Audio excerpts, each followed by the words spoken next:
As always, our show is sponsored by Memoria Press. You can find our curriculum at memoriapress.com. Welcome to Classical Etc., a show from Memoria Press that dives into the philosophy, culture, and heart of classical education. You're in the studio with Shane Saxon. Welcome to another episode of Classical Etc. On today's episode, I'm seated with Martin Cothran, Dr. Lita Sundet, and Tana Charlton. Lita, thanks for being here with us to record a couple episodes. It's going to be great, the second one. Thanks for having me. The first one was great, too. Today, we're going to be talking about Pride and Prejudice. Martin. Why are you pointing to me? Can you tell me about your relationship to this novel? It's a new relationship. Oh. As I was explaining between shows here that I thought I had read it, and it was probably because I've seen 2 or 3 movies of it. And then when I picked it up, I have an old paperback, and so I went out and I bought a nice copy. In fact, I ended up buying 2 nice copies, different editions. Because you had forgot the first time? No. Well, what I've been doing is every time I go and I reread a book that's a real kind of a classic book, I try to find a really nice hardback edition of it. You should have bought the Chiltern ones. I have the Chiltern Dorian Gray. But Austen's in Chiltern also. I saw the not Woodbridge, for the camera, if you can see it, it's I'll look at it. I'll look at it in a minute, but really nice copy. So where was I going with that? Your relationship. my relationship. So reading it again, I realized I had not read it. I had not read the book. There's just, there's subtleties, and particularly in a book like this where so much of it is psychological. You can dramatize that to a certain extent, but a camera can't get inside somebody's head. Right. And so that's where most of this book takes place. And I thought this was a great romance. I mean, I love a good romance. And this is I think the best ever. There's so many neat little twists in the relationship, and you think it's going to resolve. And because I'm thinking, because in a romance story, you cannot resolve things early. They have to be resolved because then very it would be late. over. Well, right. So early in the story, she's realizes there's some too early in the story. I thought at first she feels like she's in love with him, but then all these other things happen. Is it Wickham? Is the one. Yes, well, I know, but there's no. I'm sorry. He starts admiring her. Is it he start? Yeah, I'm sorry. It is he who starts admiring her very early, and I'm thinking, no, this is way too early. You gotta. This is too early. You gotta let Darcy's this be. You gotta work Darcy and to her. Yes, right. to Elizabeth. But the way that it was handled, it was more perfect because of all the things that happen afterwards that bring this about. And then of course she's got so where you're not sure whether he still loves her because you're kind of with her, and she's not sure. And I enjoyed it. An interesting point about the adaptation is that with a novel like this, where the actual dialogue is so clever that the screenplay kind of writes itself, but then you lose the non-dialogue because the dialogue, you don't have to do that much to bring out the story. Just let Austen tell her own story, right? So I taught this book twice to high schoolers. Did you? Yeah, 2 years in a row. And at the cottage school. Okay, good. Enjoyed it. It was always the last book of the semester that we finished, and we'd basically spend almost the entire spring reading it because it's lengthier than the other selections in the year. And it was always, the personal challenge, kind of harkening back to our last episode, for me to help the young lads in that class to identify with Elizabeth Bennet and to understand the story, what its power is for all people, not just the girls who liked the dances and such. Now, was that successful? Maybe 30%, which in baseball is good. That's not bad. Because I really think that it, particularly for a male, you have to have lived a while to be able to really appreciate this novel. My theory. Lita, what's your relationship to the novel Pride and Prejudice? Well, I agree with Martin that it's just a It's a wonderful love story. And it's amazing how just about so much romantic fiction downstream from this novel is obviously inspired by this novel. Like the antagonistic, I guess Shakespeare is the first to do this, the antagonistic romantic relationship. Yes. And then she perfects it. But yeah, I think she really does perfect it. And I love the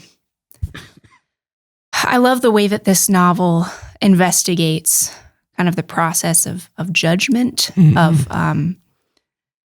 of interpreting your world and the people around you, and how complicated that actually is, and all of the challenges and impediments to doing that well, and how it, you were mentioning the narrative voice, how that gets lost in the adaptations, but the way that the narrative voice in this novel really encourages us to kind of participate in Elizabeth's experience, and therefore kind of entangles us in some of her delusions and misconceptions, which creates a really interesting kind of challenging experience for the reader too.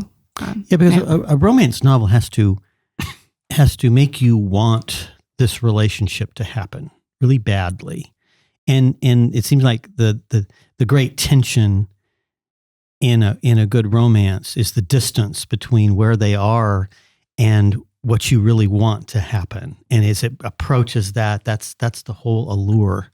And Austen does such a good job of maturing her characters. Yes. So Elizabeth and Darcy both have to come a long way in order to meet. And I think that is perfectly done. Yes. His changing basically his whole demeanor for her and recognizing her judgment of him instead of turning his back on it, but recognizing that he could be a better person than he is solely for her. I mean, it's just it is the idealistic romance that each character would change in order to please the other, but in good things that should have changed in their lives anyway. Well, she seems to me to be fully human, even at the beginning of the book, and he's not. And she humanizes him. Yes. In a way. And seems like that's really half the story. But she, sorry. Well, what's your relationship to the novel more broadly? And then we're going to jump into some of the themes. Well, I love it. When did you read it first? I read it first probably as a teenager, again in college, again as a young adult, and maybe again after that. This is probably my 5th or 6th time reading it because it really is my favorite novel, just out of just the sheer joy of it. I just enjoy it. It entertains me. I feel like it elevates me. I am reading it more carefully now than I've ever read it before. And I'm still enjoying, even dissecting it, I'm enjoying it, I think, even more. Yeah. It hasn't, when I started it this time, I thought, I wonder now at this point in my life, is it still going to touch me in the way that it always has, that it did as a teenager? And it does, maybe more. Yeah. I want to dive more deeply into this novel. But before we do, let's take a quick break. On your mark, get set, go live. Classical Etc. is hitting the road and going live at the Great Homeschool Convention in Cincinnati, Ohio this coming April. We'll be there with the rest of the Memoria Press team to meet with you, answer your questions, and come together at this table for a live taping of Classical Etc. Join us in Cincinnati April 13th through 15th at the Great Homeschool Convention. Follow the link in the description to learn more. Hope to see you there. Lita, I think anyone who reads Pride and Prejudice with an open mind will agree that it's a great read. But do you think that this is an important book as well and not just entertaining? Yes. I wonder if that's a loaded question. A loaded question, a false those. distinction. Yeah. I don't know. What does it mean for something to be important? How do you know? Mm. Wow, we're going to get very existential on this podcast this morning. Mark, what do you Important think? for what? Yeah. Do you think it's important or just entertaining? Yeah, or is I that think too it's- false of a distinction? I think it's, and again, I think Jane Eyre would rival it in terms of a romance. That's a very strange romance, what happens in Jane Eyre.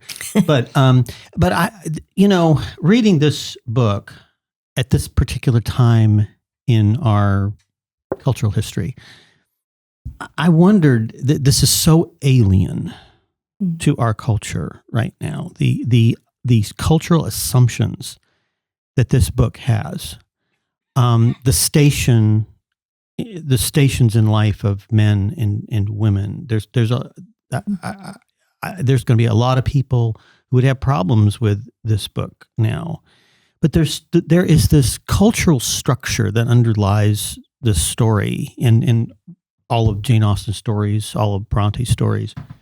And I was interested. There's a lot of dancing, a lot of dances going on. That's right. And what is a dance? A dance is this formal structure that is used to relate, especially to the opposite sex. It is a formal way to. So we don't have this anymore. It's a formalized way of meeting somebody of the opposite sex in a way where there's appropriate touching. There is, it's very, very structured. And I just what struck me in this novel was there's a physical dance is going on throughout the book, but the whole way that relationships are conducted are their own dance. They are formalized in the same way a physical dance is. And I really lament the fact that we have lost all that. There's no formalized dance anymore physically, and there's no formalized dance culturally anymore. We've lost that whole structure, and I think it's created a cultural mess. And I don't know if I was supposed to comment sociologically on this, but I was thinking about that when I was reading this book. But do you think that this novel makes that dance attractive in a way that would be compelling even to a modern reader? That's why, there's lots of reasons to read older literature. And I think that's certainly one of them, is so that people can see, let me bring something else in here.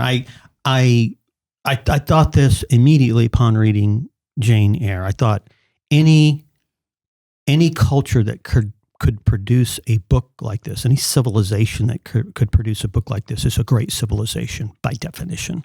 Okay. And I thought the same thing when I read, this is speaking from a civilization in a civilization in a sense that we don't have anymore and that we really need. And so I would hope, this is a kind of book that young people need to read now so that they can understand what a civilization looks like. Because that's what's in here. Lead, it seems like your question is kind of implicitly stating that there's some importance in the enjoyment, right? Is that kind of what you're saying? Yes, and I can give a less snarky answer too. Oh, please be snarky to Martin. Yes, but I think that's a great, that enjoyment of the, Tanya was saying, that genuine joy, that this is just a joyful novel. That experience in and of itself is important, is humanizing, is civilizing. I was also thinking though about, so that issue of judgment, how to judge rightly is, I think, an enormous concern of our time. There's a lot of anxiety about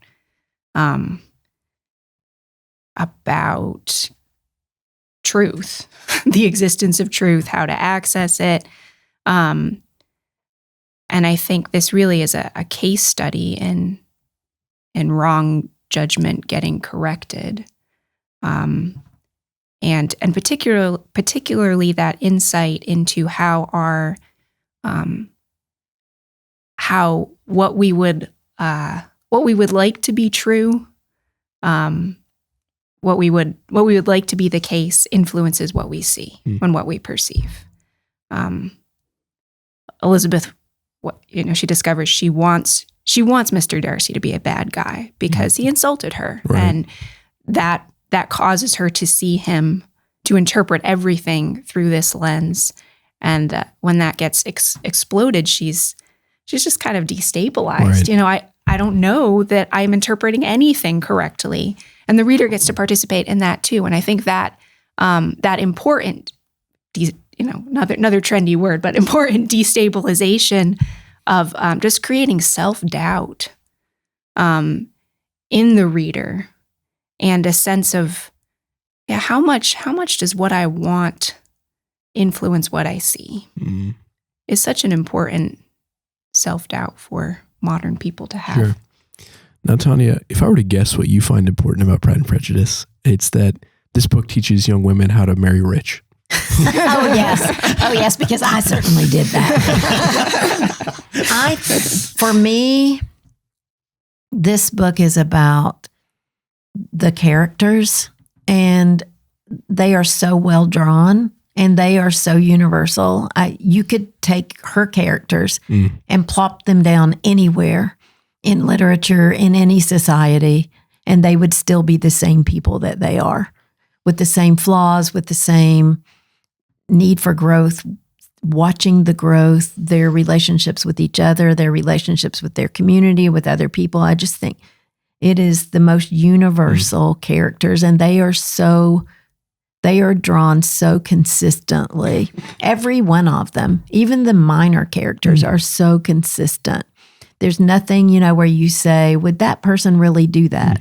I don't see it. How do you create a character that's utterly unique and yet totally universal? I know. That seems to be the trick. I think that's what she's done somehow. Yeah. I think you have to have a muse.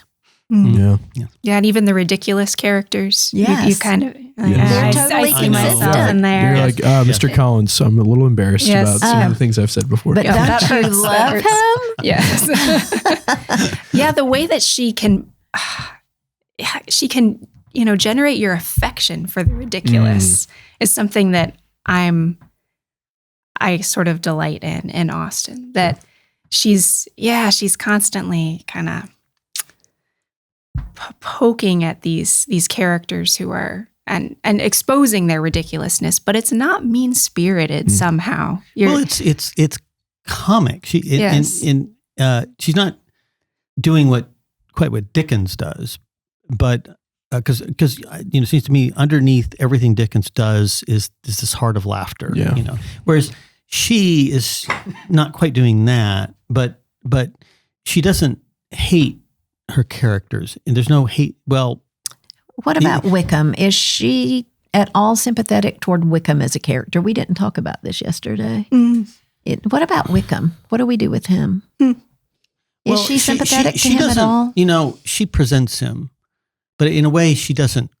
In a way, she doesn't judge him. She just shows him for what he is, and she doesn't drive it any further. She just does enough to where you kind of see who this guy. She's a little bit merciful, I thought, with Wickham. I think another way to see Wickham is the exact antithesis of your other major characters, which are Wickham is an inch deep and a mile wide, whereas the rest are substantive persons. And that's what you explore through the rest of the novel. Except for possibly Mrs. Bennet. Well, And another Lydia. example, like Wickham, who at first appears as just a doting mother, maybe, she's a little annoying, but you're like, maybe endearing. And then as you go forward, you're like, maybe actually there's a Flawed. character issue here. Yeah. Lita, just a moment ago, Martin mentioned that this novel is the product of a culture, of a fully formed culture. There's some debate about how much Austen is critiquing that culture in Pride and Prejudice. What do you think of Austen's relationship to her culture? Do you think she's critiquing it, working within it, or have you thought about the relationship between her and the system that she was writing in? Yeah, that's interesting. We were just talking about this yesterday, that, and I think I agree with Tanya about that universality, that she really is like Shakespeare, in that it feels like you could pick up the characters in the scenario and adapt them to just about any time period. You'd have to change some details, but it's not, her novels aren't placed in the way that, say, Dickens are. You can't lift Dickens. They have to be in that, in that dirty London. That's right. Sure. So they are social commentary. She is critiquing, Darcy's intense class consciousness, and Elizabeth's kind of snobbery, but inverse snobbery. What's that called? I think that's good. Yeah. And she is exploring sort of the plight of a woman. Charlotte Lucas, the plight of a woman who's is financially dependent on her family and has to figure out how she's going to survive. But it seems that she doesn't have a social agenda, or a political agenda. She's not really suggesting solutions to those things, except as those solutions might emerge from character growth. What's underneath Darcy's class consciousness? Well, it's the deeper issue is pride, which is a universal human problem. So it seems that she's more interested in those universals and how they manifest themselves than in the particular societal situation. Yeah, I would argue that there's very little social commentary in here at all. I mean, I think all of her critiques are personal. It's this critique of a person and whether they're a good human being. That's in there. But she seems to me to take as given the social circumstances. She doesn't seem to judge them or critique them. She operates within them, much like, again, I think Henry James does. Whereas if you want a socially conscious Jane Austen, go read George Eliot. She's very much a reformist, I think, and so is Dickens. Dickens is very reformist. They're critiquing their culture, but it's nice. It's nice to have a novelist who doesn't do that and who just operates within and just shows you what happens. She's not judging the culture. I'm going to somewhat disagree. I do think there's social commentary in here, and I think that it's driven by Austen's position in society. And I do think there is social commentary on the plight of women.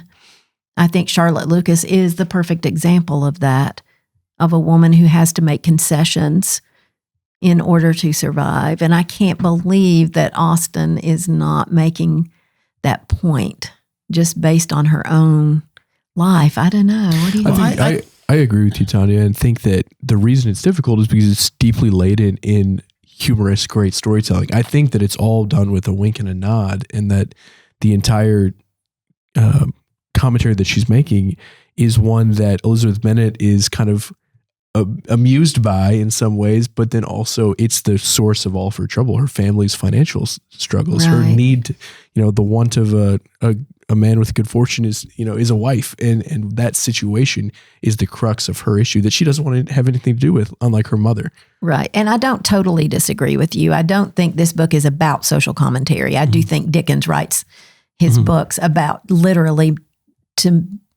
as a kind of a zealot for social reform. And I don't think Dickens is doing that. I'm not totally disagreeing, but I do think there is some social commentary here. Well, to me, it seems like, if you were to ask Jane Austen, is this really the best setup for a society where X, Y, and Z happens? I can guess what her answers might be, but I don't think there's a critique in here. I do think she just shows you this is life's unfair. I mean, I think that may be her response. Right. Life is just unfair, and like it's a passive, right? Yeah, very critique. Passive. There's no active critique, is I guess what it's. Yeah, Lita, it seems like what you're saying is that the fundamental equation of every rom-com is girl, beau that seems attractive, beau that doesn't seem that is attractive, but that seems like they're mean or not the right fit, and that ends up being and the story is how that second, less optimal choice ends up being the choice. And right. That's every story since Pride and Prejudice, that's a romantic comedy. There's the flattering choice. That's right. That make the person who makes you feel really good about yourself, and you're not going to have to change it all for them. That seems right. And then the person who makes some sort of demand on you, and that you're therefore very resistant to.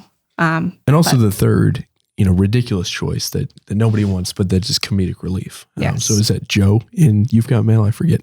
But you always have all three of these kinds of characters. Yeah. Well, and that's very Shakespearean too, that we're going to have like kind of three different relationships. One's absolutely ridiculous and isn't going to last 6 months. Right. One is really sweet, but there's not a lot of tension or energy there. And then there's the one that is actually like on fire. Yeah. And Austen does that too. I can testify that most Hallmark comedies are this way. There is that. You see that in here because this whole book is really Elizabeth discovering who Darcy really is. That's what a lot of this is about. Because he's got his problems and all that, but really she finds out that underneath all that is a really good person. And she collects evidence throughout most of the story that is in fact the case after she refuses him for the first time.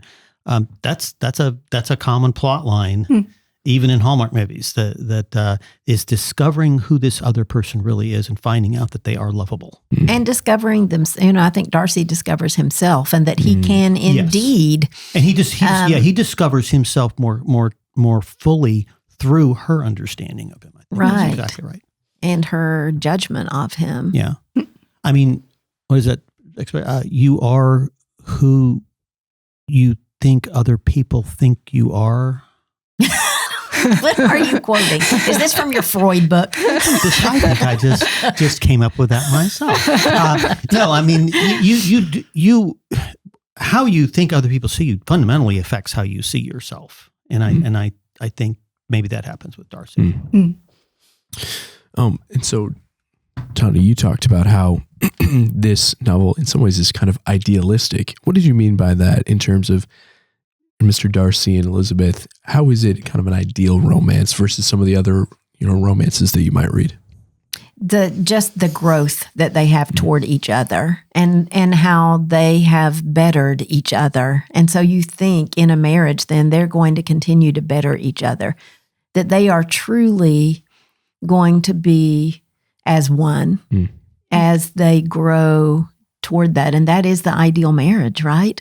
That we would all want, is that we see at the end of this novel, we anticipate that they're going to have a beautiful marriage because they are each still individual people, but they are also capable of growth.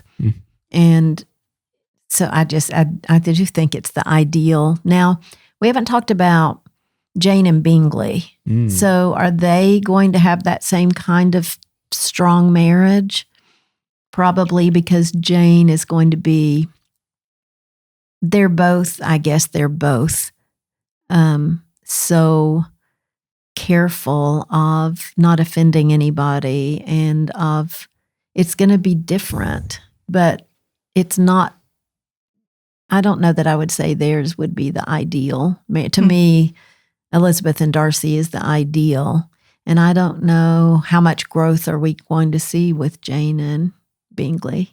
Right there, if the conflict of the novel for Elizabeth and Darcy is the removal of internal obstacles, for Jane and Bingley, it's the removal of external obstacles. It's Mr. Darcy getting out of the way, and it's Jane being able to be with him. And so it's maybe you don't see as much growth. Is that kind of what you're saying? Right. I don't know that they are. Well, they don't. Maybe they don't need as much growth. But that's I feel like they're simpler people. Yeah, you keep saying using the term growth because it seems like in that case, the only thing that's preventing them from getting together are completely extrinsic things. Intrinsically, they could have been together at the beginning of the story and they would have been fine. Whereas, to me, Elizabeth is needs no growth. She's fully grown from the beginning of this story, and Elizabeth? Darcy's not. Yes, and Darcy is not yet, and so it seems like to me he grows throughout the story because of her, attracted by her. and there's relationship growth, but in terms of the individual persons, I think Elizabeth's fully grown. I'm going to have to disagree again. So Lita, you take him on this time. This leads to the question I was going to ask you, Lita, and that is the twin themes of pride and prejudice. Pride, I think, is easy for my students to see, and you see that in Darcy, but how does that theme of prejudice operate in the novel? Do you think it relates to some of what Martin was talking about with Elizabeth? Because I was wondering, I was going to ask about the title here, because it seems to me like, because I'm thinking one way you could see it is pride is a reference to Darcy and prejudice is a reference to her because she's prejudiced. I said that yesterday, but Lita disagrees. Oh, did she? Interesting. Well, I mean, I think that's true. Yeah. Certainly. But she thinks it's more. But I think there's also, because the dichotomy of the title would suggest sort of a dichotomy in the novel as well. But I think they both have a problem with both. And those two things are related to each other. Why is Elizabeth prejudiced against Darcy? I mean, I think that's her sort of self-discovery is I think like I was saying earlier, I wanted him. I mean, what is prejudice but kind of deciding in advance the way that a person is going to be? And she couldn't see beyond and it. that not being able to see around that. And we as readers get entangled in her prejudice. I think that's one of the things about rereading this novel is rereading some of those early scenes and realizing I am seeing Darcy through Elizabeth's eyes. I'm getting such a negative impression of this guy, but it's because I'm interpreting it through her, these situations. So I think she kind of identifies in herself that problem. But why? Where does that prejudice come from? Why did she decide he was a certain way? Well, it's because he hurt her pride at the beginning of the novel. So how? By insulting her in the ballroom, saying she's not pretty enough to dance with. She's tolerable. But I wondered though too, because of the entirely too early proposal, just fed her impression of him as being prideful. It's like, how could you just presume this upon me when it's not? This is not fully baked yet. Oh, his proposal was just. I know. It was harrowing. but he's socially awkward. But I feel like Elizabeth. I feel like you see. I think Darcy's growth is. I mean, it's obviously happening, and you see it happening. But I think for Elizabeth, I think it's just like a total turn, like she has some kind of revelation after she has time to digest his letter, a revelation about herself and her own weakness in judging somebody so wrongly. Yeah. I think her growth, honestly, is more of a black and white. Oh my gosh, this is who I've been. To me, it's a growth in understanding, but she seems to me to be fully human in a way that Darcy doesn't seem to be at the beginning of the book. There's growth in understanding, but I don't know that there's any growth in character. And I think Darcy experiences a growth in character. I just have to disagree. I think she's got great growth in character, and I think that she will be hesitant to judge people again like she judged him. Yeah, because I think she it's was so wrong. Yeah, that development of self-doubt, which is a kind of humility. Humility, that's good. And that really characterizes her for the second half of the novel. She's so confident in the first half. And in the second half, it's not like there's a switch where she's, went from seeing Darcy as a bad guy to seeing him as a good guy. It's that I don't know whether I can trust myself at all anymore. That she's just sort of newly open to the world around her in the second half of the novel. But I would agree. I mean, like when you say she's fully human, I think that's true. And I think one of the things that's charming about her from the beginning is she is self-effacing. Right. It is not hard for her to acknowledge that she's wrong. I think it's a lot harder for him to acknowledge that he's wrong. You have fully mature people in here. You have fully immature people in here. And then you have people who are partially immature who become fully mature. I think Darcy's an example of that. Her younger sisters and her mother. There's no hope. They're not going to get there, are they? Right. So let me end on this question for all of you. Someone has not read Pride and Prejudice yet. Why should they? And maybe a tip about the best way to approach this book so that they get the most out of it? Lita, I'll start with you.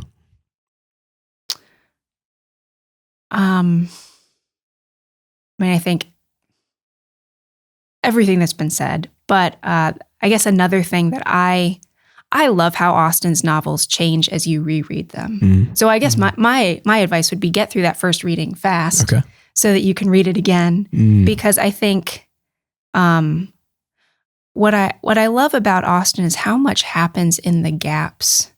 Her novels are built out of a lot of empty space, which is why they invite so much imaginative participation. Sure. It really does feel like you as a reader are kind of co-creating with. I think in particular of Darcy's change, it's off screen and it's profound. But we see him sort of in the wake of the disastrous first proposal, and then we see him again several months later. He's a different guy. What has happened in there? You've got to fill that in. And I think that's why the novels change so much on repeated readings, is you're becoming more aware of those gaps, filling them in more thoughtfully. And the thing is just getting kind of richer and heavier every time. So, yeah, I would say read it fast. Read it, reread it. Read it again, read it again, read it again. Like I'm going to reread Mansfield Park. Yeah. My tip for someone reading it would be try to write down in some way the place names.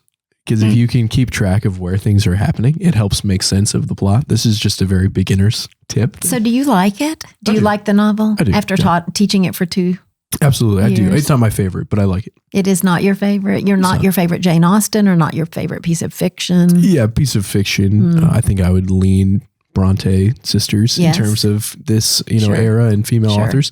But I do really appreciate it. And the reason I would recommend, and I'll speak to the male audience here, the reason I would recommend this, for some reason in my kind of circle of like theologically interested friends, Pride and Prejudice tends to be a book they pick up when they have that moment of realizing that literature could be valuable for their life. And I think the reason for that is because Austen is so clearly a literary genius, but is saying something profound about the kinds of moral virtues that we're all trying to pursue. And she does it through dramatic form that's really familiar, the romantic comedy kind of setup. And so I think it's an easy book to engage with that higher goal of trying to uncover the way that literature exposes the value and the lived experience of virtue and vice that other nonfiction can't do. And so it's a good reason to pick up Pride and Prejudice. What's your recommendation for someone picking this up? Well, I just think, like I would say about any great literature, is this is a book that will make you more human. And then, sort of stepping back, I do think that that it is very useful to read a book like this and realize, who was Jane Austen? Did she have some kind of very fabulous high-level education that allowed her to do this? Did Charlotte Bronte? This is a woman just living out in the English countryside, and she produces a masterpiece. And this was done in a number of other instances in England. What does it say about our civilization and the civilization of England at that time that can happen? And it happens numerous times. And that just amazes me. And I'm not sure we have that kind of civilization anymore that can do that. Now everyone has to have a PhD, and everyone, this is just somebody, normal who reads this novel. Austen's reverence for books throughout Pride and Prejudice probably illustrates some of the way that she herself was capable of writing a book like this. She was probably extremely well read. Yes. Tanya?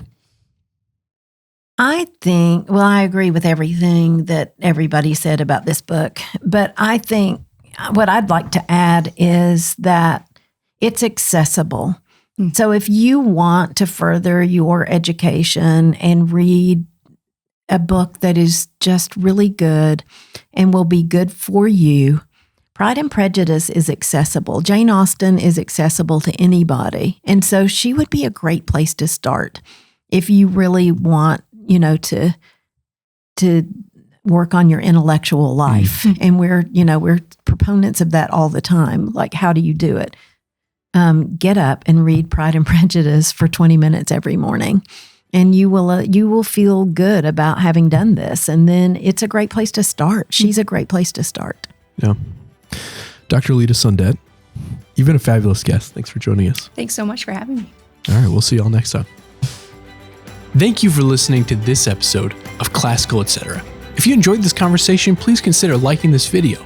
If you want to join the conversation, then you can comment below. And if you want to stay connected, please subscribe to our channel. I hope you enjoyed this show, and we'll see you next time.